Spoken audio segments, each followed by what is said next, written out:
안녕하세요. 그리스 로마 신화 12주차 1강 비대면 수업입니다. 자, 우리가 지난 시간부터 이제 가문 이야기가 끝나고 트로이 전쟁 얘기로 넘어갔습니다. 그래서 뭐 여러분들 중간고사 대체 과제를 했기 때문에 알겠지만 원전의 신화의 원전, 여기서는 이제 호메로스의 일리아스와 오디세이아가 이 이야기를 전해준 고전이 되겠습니다. 자, 그렇지만 우리가 알고 있는 트로이 전쟁에 관한 이야기들은 그 일리아스나 오디세이아 안에만 있지 않습니다. 원래 이제 호메로스가 일리아스와 오디세이아를 지을 때 그 전에 있던 트로이 전쟁과 관련된 여러 전설들, 그런 이야기들 중에서 일부만 발췌해서 자기 작품에 사용한 거죠. 왜냐하면 그 얘기들 다 잡다하게 모아놓으면 옛날 이야기 책이 되잖아요.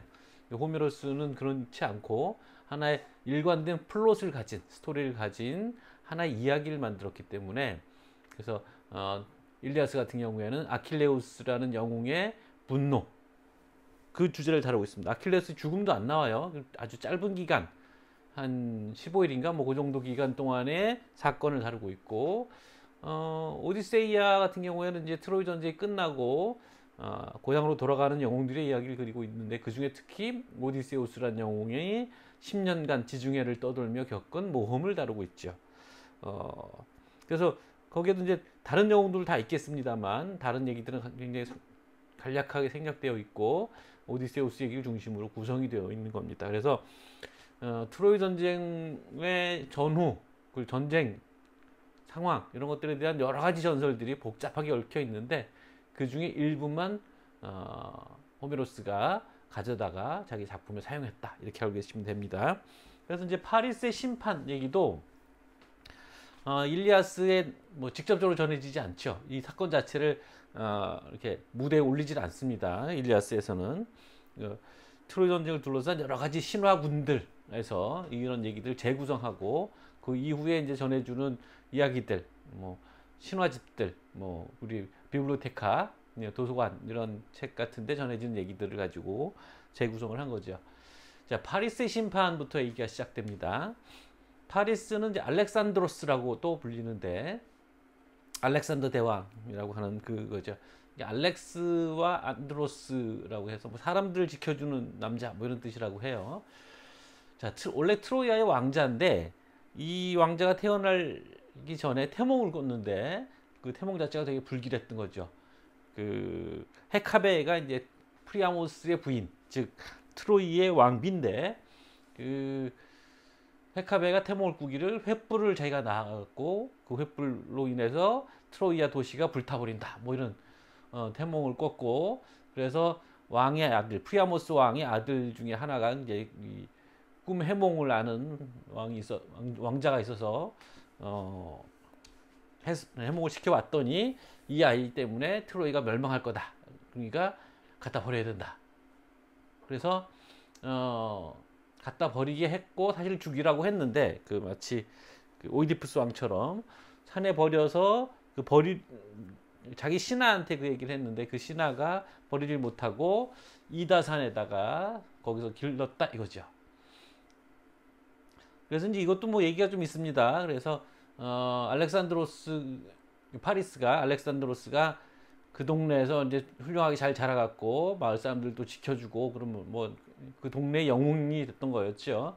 근데 이제 목자를 컸는데, 그 트로이의 그 왕궁에서 자기들이 갖다 버린, 그래서 죽었다고 생각한 파리스의 제사를 지내주기 위해서 이다산에 가서 황소를 하나 구해 오는데, 그 마침 그 황소가 파리스가 아꼈던 황소였던 거죠. 그래서 그 황소를 다시 되찾고 싶어서 알아보니 트로이에서 열리는 경기에서 우승을 하면 그 황소를 상으로 준다더라. 그래서 파리스가 그 경기에 참석해서 뛰어난 실력으로 우승을 차지하니까, 그 트로이 왕자 중에 하나가 여기 이제 질투를 느껴서 파리스를 죽이려고 했고, 그래 파리스가 어느 신전으로 피신을 했는데, 카산드라, 여기 카산드라 나오잖아요. 카산드라가 이제 말하자면 누나죠.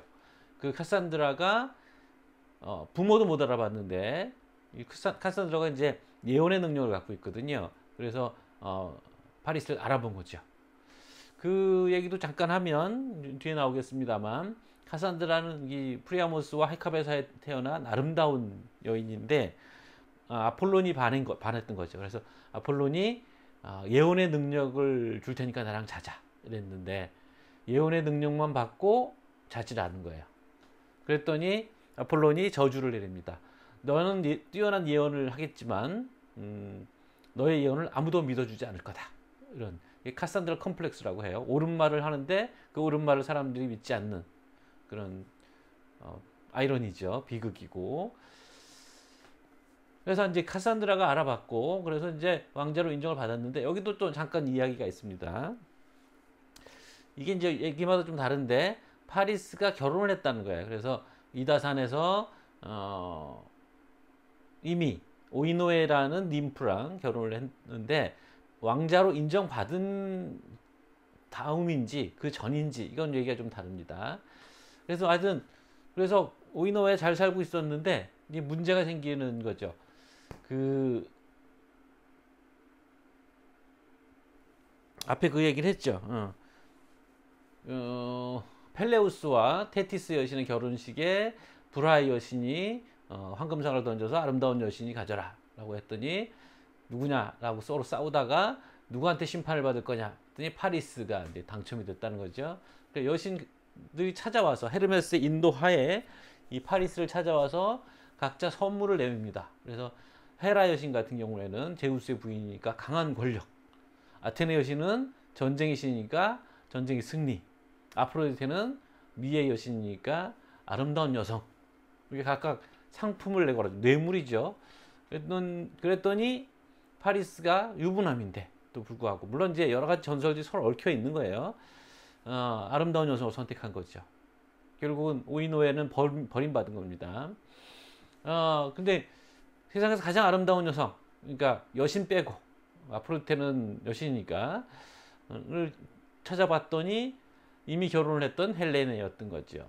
헬레네는 뒤에도 나오겠습니다만 제우스와 레다 사이에서 태어난 반은 신의 딸인 거죠. 그 헬레네가 가장 아름다운, 워낙 헬레네는 아름답기로 어릴 때부터 소문이 났던 그런 여인이고, 우리가 테세우스 때 알아봤었죠. 테세우스가 새 장가를 들기 위해서 헬레네를 납치했었다. 뭐 그 얘기 했었죠. 그때 헬레네가 미성년이었었거든요. 13살인가 뭐 그랬는데, 이미 그런 전력이 있는 굉장히 아름다움으로 소문난 여인인데, 메넬라우스와 결혼하고 있었던 거죠. 그 아티레우스 가문의 아가멤논의 동생 와 결혼하고 있었던 거죠. 그런데 이제 이제 이 헬렌을 차지하게 해주려고 아프로디테가 이제 음모를 꾸며서, 일단 그 메넬라우스가 지금 스파르타의 왕으로 있거든요. 그 스파르타의 초청을 받아서 파리스가 갑니다. 트로이 왕자의 자격을 갖겠죠. 근데 이제 외할아버지 장례식이 생겼어요. 이것도 좀 사연이 복잡한 얘기인데, 이 외할아버지가 누구냐면, 뭐 여러 가지 설이 있습니다만 아트레우스의 부인의 아버지일 거 아니에요. 당연히 외할아버지니까, 엄마의 아버지가 외할아버지니까 아트레우스의 부인의 아버지, 그렇죠? 아트레우스 부인이 어떻게 된 거냐면, 지금 이름은 생각이 안 나는데, 이 자기 아버지에 의해서 노예로 팔려간 여자예요. 왜 이렇게 됐냐면, 이 사람도 이름이 지금 생각이 안 나는데, 그 외할아버지가 신탁을 받기를 자식의 손에 의해서 죽게 될 거다라는 신탁을 받은 거죠. 그래서 그 신탁을 듣고 그의 아들, 딸 중에 큰 딸과 큰 아들이겠죠. 그 둘은 고향을 떠납니다. 아버지를 죽이게 될까 봐 두려워서. 나머지 딸들 둘을 이 외할아버지가 노예로 팔아요. 그래서 노예를 팔라고 이제 신하한테 넘겨줬는데, 그 신하가 그 중에 한 딸은 그 아티레우스에게 팔고, 또 한 딸은 자기가 부인으로 삼습니다. 그래서 아티레우스의 부인이 된 거죠. 그래서 아티레우스와 이 노예로 팔린 여인이 결혼한 사이에 결국은 왕녀였던 건데, 노예로 팔려와서 아티레우스와 결혼을 한 거죠. 아티레우스는 미케네의 왕인 거고요. 그래서 그 사이에서 이제 메넬라우스와 그 형인 아가멤논을 낳은 거죠. 한편 그 외할아버지는 어떻게 죽게 된 거냐면 결국 나이가 들어서 이제 그 죽음의 문턱에 서니까 이제 죽을 때가 됐으니까 내 아들한테 왕위를 물려줘야겠다 싶어서 그 아들이 말하자면 자진해서 귀향을 간 곳을 찾아갑니다. 근데 밤늦게 도착을 해서 그런가 해적이라고 오해를 받아서 동네 사람과 시비가 붙었고 그 아들이 그 소란을 먹고 나와서 창을 던졌는데 그 창에 맞아 죽은 거죠. 결국은 자기 자손에 죽은 겁니다. 그래서 이 외할아버지가 결국 그렇게 비명에 죽고 나니까 이 외할아버지 장례식에 참석한 사이에 그 집을 비운 사이에 헬레나랑 파리스가 눈이 맞아갖고 트로이아로 도망간 거죠. 야반 도주를 한 거죠. 그래서 이제 파리스 심판, 그러니까 그 유부남이었었잖아요. 파리스가 파리스가 심판하는 것에 대한 알레고리, 우의적 해석이 있습니다. 그래서 인생의 위기에 세 가지 여성적인 원리가 있을 때 무엇을 선택한 것인가, 즉 인생에서 무엇이 가장 중요한 것인가, 뭐 이런 심리 테스트 같은 그런 해석을 하는데 파리스는 여성, 사랑을 택한 거죠. 아까 얘기했던 것처럼 헬레네는 아름다운 레다는 이제 스파르타 틴타레우스인가요? 스파르타 왕의 왕비였는데 이 왕비에 반해서 제우스가 이번에는 백조로 변했고 마치 상처 입은 백조처럼 물가에 있더니 레다가 아름다운 백조가 상처 입은 것 같아서 안아줬더니 삭고 겁탈을 해버린 거죠. 그래서 이제 그 제우스와 레다 사이에서 알을 낳았다라는 거예요. 지난번에도 얘기했던 것 같은데 제우스 편 얘기할 때 그죠? 알을 낳았는데 여기 알의 숫자가 몇 개냐라는 또 문제가 있습니다. 2개를 낳았다는 얘기도 있고 1개를 낳았다는 얘기도 있어요. 그래서 2개를 낳았을 경우에는 이게 이제 아들 딸 넷이거든요. 그러니까 제우스와 레다 사이가 아니고 레다와 스파르타의 왕 사이에서 아이가 넷이 태어나는데 그 중에 둘이 제우스의 자식이고 둘은 그 틴타레우스인가 그 스파르타 왕의 자식이란 말이에요. 둘이라는 설은 헬레네와 폴리데오케스 이 둘 다 제우스의 피를 타고난 신의 자식이죠. 둘이 알 하나에 같이 있었고 그 다음에 클리타임네스트라와 카스토르 이 둘이 또 한 알에 있었다. 뭐 이런 얘기도. 이 클리타임네스트라가 바로 우리가 지난번에 얘기했던 아가멤논의 부인이고 아가멤논을 죽인 부인이죠. 그래서 이제 이렇게 신의 자손들끼리 한 아래, 인간의 자손들끼리 한 아래 이렇게 이제 짝을 맞추는 방식이 있는데 문제는 이렇게 되면 헬레네가 막내라는 게 기본적인 이야기거든요. 그래서 그때 얘기했던 것처럼 테세우스에게 납치됐을 때 이 폴리데오케스와 카스토르, 이 디오스코로이 이 둘이서 가서 데려왔거든요. 아테네를 함락시키고. 그래서 이제 그것과 안 맞고 하나라는 설, 즉 헬레네만 따로 아래서 태어났다는 설도 있고 또는 사실은 네메시스, 복수의 여신 네메시스와 제우스 사이에서 태어난 건데 아마 헤라가 무서워서 레다가 키운 거다. 뭐 이런 얘기도 또 있습니다. 자, 이제 파리스의 심판을 다룬 그림이죠. 이게 마치 무슨 정말 심판관처럼 아주 신중한 자세로 여기는 큐피드로 상정되는 어린아이가 배시시 웃고 있고 먼저 심사를 받고 있는 누굴까요? 아프로디테일 것 같아요. 그죠? 자신 있게 자신의 나신을 내보이는 아프로디테가 여기 있고 뒤에 수주분 옷을 반쯤 몸을 가린 다음 차례가 있고 여기 옷을 제대로 차려입은 세 번째 차례겠죠. 근데 옆에 지금 공작새가 있습니다. 그러니까 이거 누구냐? 이거는 헤라 여신이고 이거는 아테네 여신이. 그러니까 아테네 여신은 전쟁의 여신이고 무섭기 때문에 사실은 나신을 그린 그림이 별로 없는데 여기는 이제 아테네 여신이 반쯤 몸을 가린 형태로 등장을 하고 있습니다. 뒤에 이제 양으로 보이죠? 양들이 있고 이 그림은 엘주키오 엔리크 시모네군요. 엔리크 시모네 이거 엘 주키오 데 파리스는 파리스 심판이란 말 스페인어군요. 엔리크 시모네 1904년도 작품이고요. 참.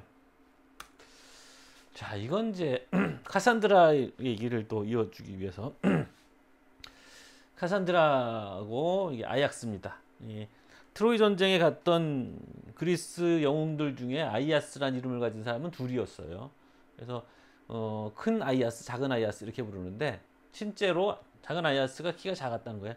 그래서 큰 아이아스는 그 아킬레우스 다음 가는 용사였거든요.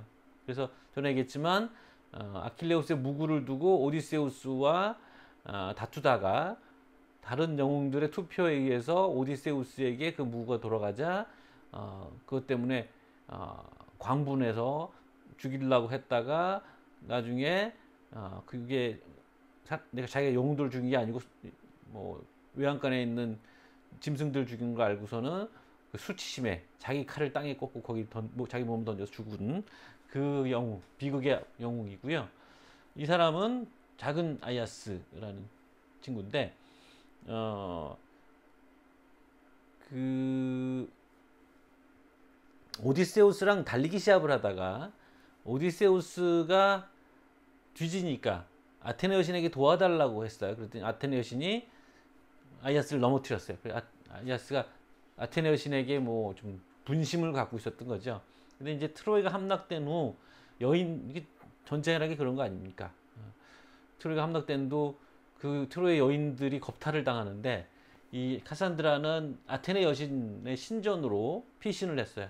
그랬더니 아이아스가 쫓아가서 지금 여신의 그 신전에 손을 대고 이렇게 빌고 있는 거잖아요. 그거 아랑곳하지 않고 끌고 와서 이 신전 안에서 겁탈을 해버립니다. 이거는 신성모독이거든요. 그래서 아테네 여신이 이에 분노하여 트로이에 갔던 그리스 영웅들이 돌아가는 백길에 폭풍을 일으켜서 아가멤논의 배를 제외한 모든 배를 수장시켜 버립니다. 그때 아이아스도 같이 죽었겠죠. 그래서 이 카산드라는 아가멤논에게 노예로 배분이 됐어요. 그래서 아가멤논이 카산드라를 데리고 고향으로 돌아갔고, 카산드라는 예언하는 여자잖아요. 그러니까 나를 데리고 가면 비극적인 최후를 맞을 거라는 예언을 했으나 아가멤논 역시 또 카산드라의 예언을 듣지 않았고, 그래서 결국 카산드라는 아가멤논의 궁궐에 가서 아가멤논과 함께 크리타임네스트라에 의해 죽임을 당합니다. 자, 이게 뭐 재단에 있는 화로까지 걷어차고 무도한 인상을 주고 있죠. 솔로몬이라는 화가의 작품이고 1886년도 작품입니다. 자, 이거는 이제 파리스의 심판을 벽화처럼 그려놓은 거죠. 그래서 여기 보시면 헤르메스 지팡이가 보이시고, 헤르메스가 이 세 여신을 인도하여 파리스에게 데려온 겁니다. 여기 뭐 각자의 표시들이 있겠죠. 근데 이걸 봐서는 잘 모르겠어요. 창을 갖고 있는 거 보니까 이건 아테네 여신인 것 같고, 그죠? 둘은 어느 쪽이 헤라고 어느 쪽이 아프로디테인지 잘 모르겠습니다. 이거는 로마에서 출토된 건데, 그러니까 이제 테라코타에다가 이제 채색을 한 거죠. 이거 기원전 560년에서 550년 사이에 나와 있는 무덤, 보카네라 무덤이라는 곳에서 나온 겁니다. 자, 여기 보시면 파리스와 둘 사이가 아주 좋아 보이죠. 헬레네 사이 얼굴이 발그레 해갖고 둘 다. 자, 이 작품은 자크 로이 다비드, 우리 가끔 나왔던 화가 1788년도 작품이에요. 헬레네가 파리스가 정말 좋아서 간 거냐 아니면은 너무 납치당한 거냐 뭐 이런 설이 있습니다만, 적어도 이 화가는 둘이 서로 좋아서 사고 친 걸로 돼 있어요. 자, 이것도 화병 그림인데 헤르메스인지 알겠죠? 지팡이. 여신들이 뒤따라 오고 있는 모습이고, 여기 이제 다리 포즈가 재밌어요. 마치 달아날 것처럼 되어 있는 파리스의 모습.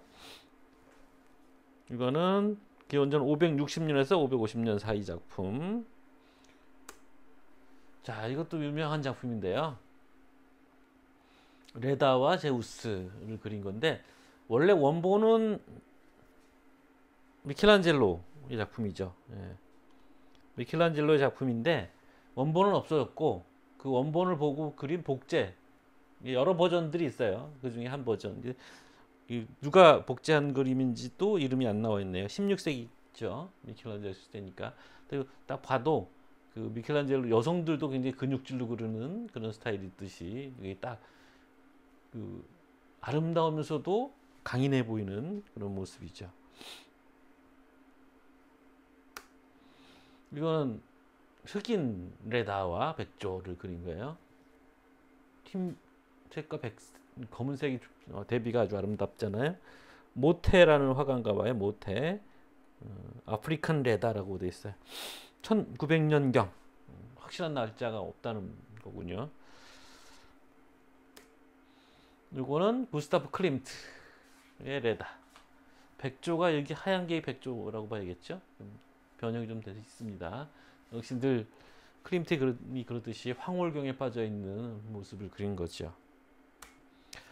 자, 그래서 이제 전쟁이 어떻게 시작되느냐 앞부분을 다룰 텐데요.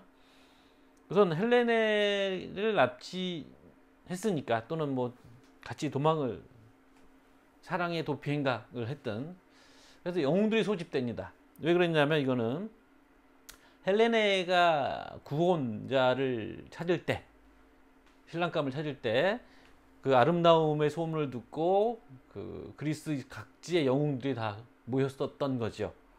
그래서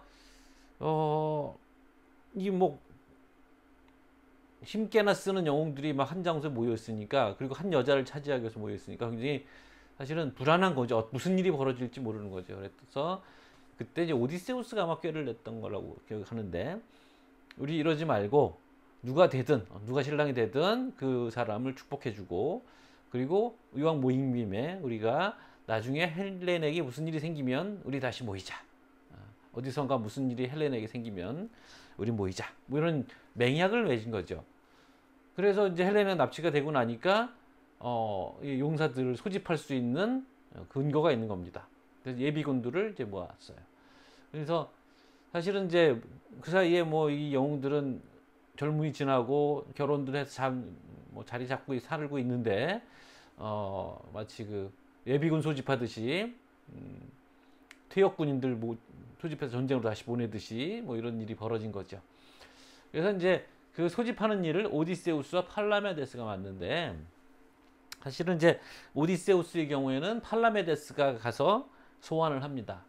팔라메데스는 전에도 나왔던 것 같은데, 그리스에서 문화 영웅으로 뭐 수를 발명했다는 얘기도 있고, 그러니까 오디세우스 팔라메데스는 서로 그 트로이 전쟁에서 서로 지적 능력을 경쟁하는, 굉장히 지혜로운, 꾀가 많은 그런 사람들로 속하는 사람들이고, 나중에 다시 얘기할 게가 있겠습니다만, 오디세우스가 팔라메데스를 질투하고, 또 오디세우스도 고향 이타카에서 결혼해갖고 페넬레우스랑 결혼해갖고 아들 낳고 잘 살고 있었거든요. 그런데 전쟁이 오라고 한 거죠. 그러니까 소문 듣고 오디세우스가 꾀를 냅니다. 그래서 내가 미쳤다, 미친 짓을 하고 있는 방식으로, 그래서 뭘 하냐면 팔라메데스가 왔을 때 말 2마리에다가 쟁기를 메고 밭에다 소금을 뿌리면서 밭을 가는, 소금을 뿌리면 작물들이 다 죽잖아요. 그런 신용을 하고 있었던 거죠. 근데 그걸 보고 있다가 팔라메데스가 갓 태어난 오디세우스의 아들 텔레마코스예요. 텔레마코스를 그 말 앞에 이렇게 뉘어놓습니다. 그러니까 미친 사람이면 자기 아들인지도 못 알아볼 테니까 이제 밟고 지나가게 할 텐데, 오디세우스 차마 거기서 그러지 못하고 세우는 거죠. 그래서 멀쩡하거나 소환한 거죠. 그래서 이제 오디세우스가 팔라메데스의 원한도 있고 질투심도 있고, 그래서 나중에 팔라메데스가 트로이 군과 내통했다라는 음모를 꾸며서 팔라메데스를 죽게 합니다. 아무튼 그래서 이제 오디세우스도 이제 소환이 됐으니까 다른 영웅들도 소환하러 다니는 거죠. 그래서 여기 뭐 뒤에 뭐 나와 있습니다. 아킬레우스 참전. 아킬레우스가 참전해야 트로이 전쟁에서 이긴다라는 또 신탁도 있고, 그래서 아킬레우스를 이제 참전시키려고 하는데, 또 한편으로는 아킬레우스는 그 전쟁에 가면 죽는다라는 신탁도 있었던 거죠. 그래서 그 어머니 테티스가 아킬레우스 또 전문 아킬레우스가 전쟁 그러면 뭐 뛰쳐나갈 게 뻔하니까 스키로스라는 곳에 있는 리코메데스의 궁전에다가 아킬레우스를 숨깁니다. 리코메데스의 딸들 사이에 여장을 시켜서, 뭐 여장을 해도 못 알아볼 정도로 잘생겼다는 얘기죠. 거기에 이제 숨겨놨는데, 이 스키로스의 리코메데스가 누구냐면 테세우스가 말년에 이쪽으로 망명 갔다가 리코메데스에 의해서 죽임을 당하는 거죠. 유명한 영웅이 와서 자기 왕위를 빼앗을까봐 그 벼랑에서 밀어서 죽였다고 그랬어요 그때. 그 리코메데스입니다. 근데 이제 박물장수로 오디세우스가 변장을 하고 가서, 그러니까 뭐 박물장수니까 이제 여자들의 여러 장신구들이 되게 많이 있었던 거죠. 그렇게 풀어놓으니까 막 그 왕녀들이 예쁜 거 막 고르고 막 그러고 있었는데, 그 사이에 슬쩍 단검을 하나 집어넣은 겁니다. 그랬더니 거기서 한 아가씨만 단검을 만지고 있었던 거죠. 또는 뭐 어떤 버전에 따르면 뭐 전쟁의 나팔 소리를 불게 했더니 아킬레우스가 뛰쳐나갔다, 뭐 이런 얘기도 있고요. 그래서 딱 잡힌 거죠. 딱 걸렸죠. 그런데 이제 여자들 사이에 숨어 있었던 남자니까 그 사이에 이제 사고가 났고, 연애 사고가 났고, 그 사이에 네옵톨레모스라는 아킬레우스의 아들이 생겨난 겁니다. 이 네옵톨레모스 나중에 트로이 전쟁 후반기에 참전을 하죠. 트로이 전쟁 20년이 아니 10년 걸렸으니까요. 이 전쟁이 시작할 무렵에 또 다른 에피소드가 텔레포스 왕의 에피소드가 있습니다. 처음에 이제 1차로 원정을 떠났는데 길을 몰라갖고, 그 얘기는 이제 그때 당시 그리스인들의 어떤 지리가 그 정도 범위다, 그런 거겠죠. 그래서 길을 몰라서 미시아 쪽으로 가서 그 왕 텔레포스랑 싸웠는데, 아킬레우스의 창에 의해서 부상을 당했는데, 이게 서로 오인한 걸 알고 이제 뭐 전쟁이 중단됐겠죠. 근데 그 부상이 통 낫지를 않는 거죠. 그래서 신탁을 받아 보니 또 아킬레우스 창에 있는 녹을 발라야 낫는다, 뭐 이런 소리를 들은 거죠. 그래서 이 텔레포스가 그리스인들 연합군을 쳐들어와서 아가멤논의 아들, 아가멤논의 아들 우리 알고 있죠. 누구죠? 갑자기 생각이 안 나네. 잠깐만요. 오레스테스를 납치해서 협상 조건으로 아킬레우스의 창을 녹여 달라, 그래갖고 치유를 받았고, 그리고 나서는 텔레포스가 이제 길을 안내해서 2차 원정에 무사히 성공해서 트로이로 갔다, 뭐 이런 얘기도 있고요. 사실 그런데 이제 이 아킬레우스는 그때 나이가 너무 어려갖고 1차 때 가기에는 말이 안 맞는다, 뭐 이런 얘기도. 그래서 나중에 전투에 참여하는 게 더 합리적인 것이다, 뭐 이런 얘기도 있습니다. 자, 이게 이 장면이에요. 그 아이가 여기 누워 있죠. 그래서 오디세우스가 이 말들을 멈추는 장면이죠. 바닷가 같아. 여기는 바닷가로 설정한, 바닷가에 소금을 뿌리면서 뭐 씨를 뿌리는 뭐 이런 식으로 설정을 한 것 같고요. 이거 작품은 헤이워드 하디라는 사람의 작품이고, 연도는 안 나와 있고, 1888년 작품이군요. 그리고 이게 이제 밑그림을 그린 사람이 헤이워드 하디고, 이게 이제 동판화인 것 같아요. 그래서 이걸 이제 직접 판화를 제작한 사람은 샤를 쿠센이라는 사람이고, 이게 이제 아까 텔레포스, 오레스테스, 어린 오레스테스를 여기 부상당한 팔, 다리 이렇게 이런 모습으로 그려놨습니다. 텔레포스를. 이거는 기원전 450년경 작품입니다.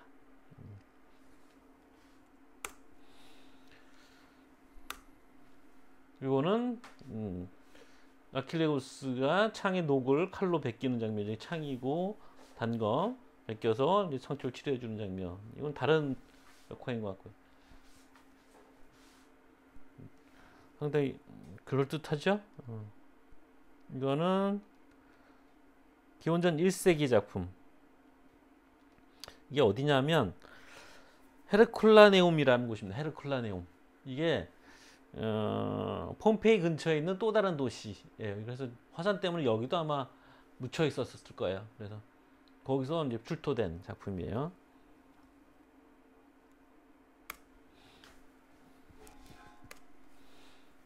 이거 이제 그 왕궁에 숨어 있는 그 왕녀들은 이렇게 다 이제 장신구에 관심이 있는데 여기는 이제 단검이 아니라 투구로 얘기를 했습니다. 그냥 오디세우스인 것 같아요, 그죠? 이런 식으로. 이건 딱 그림 봐도 누군지 알겠죠? 루벤스 그림이에요. 리코모데스 궁전에 있는 아킬레우스 1630년에서 1635년 사이 작품입니다. 요거는 네옵톨레모스고요. 네옵톨레모스가 이제 트로이 전쟁 막판에 역시 뭐 아킬레우스의 아들이 참전해야 된다라는 또 신탁이 있어갖고 네옵톨레모스가 여기 있고, 그다음에 이제 이게 안드로마케입니다. 안드로마케는 누구냐면 곧 나오겠습니다만 그 트로이의 총사령관 프리아모스의 맏아들 헥토르의 부인이에요. 근데 노예로 팔려서 네옵톨레모스에게 팔려서 네옵톨레모스랑 결혼해서 아들 낳고 살고 있는 거죠. 이게 이제 또 다른 에피소드랑 연결되어 있는 건데 나중에 뭐 다룰 기회가 있으면 얘기를 하겠습니다. 이게 이제 아마 로마의 건국 신화 아이니아스에 관련된 이야기가 나올 거예요. 이 작품은 피에르 나르시스 게랭 1810년도 작품이에요. 자, 우리가 시간 길이 때문에 좀 늘리지 않고 하고 있습니다. 그래서 오늘 여기까지 하겠습니다. 수고하셨습니다.